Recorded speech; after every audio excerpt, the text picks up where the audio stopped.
E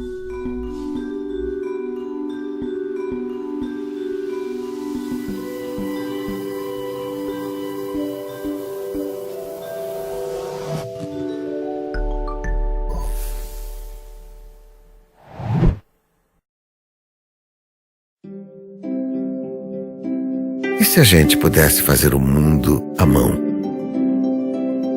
Que tal começar com mais árvores e menos prédios?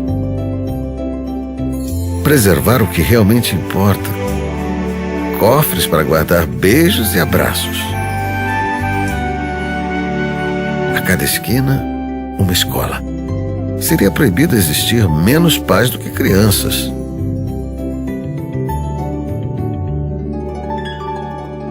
E por falar em crianças, seria bom se enxergássemos o mundo um pouco mais com os olhos delas. Em vez de carros, bicicletas. Quanto mais pedalássemos, mais novos ficaríamos.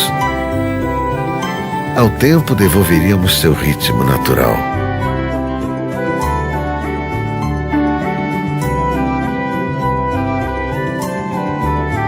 Eu te amo entraria para o livro dos recordes como a frase mais dita do mundo.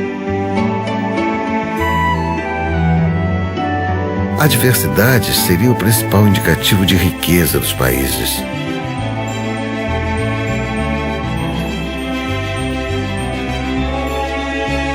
Menos causas próprias, mais coletivas. Fronteiras não seriam mais necessárias.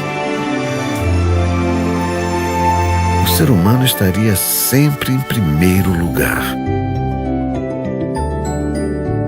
Porque só quem pode colorir, transformar e fazer a vida melhor são as pessoas.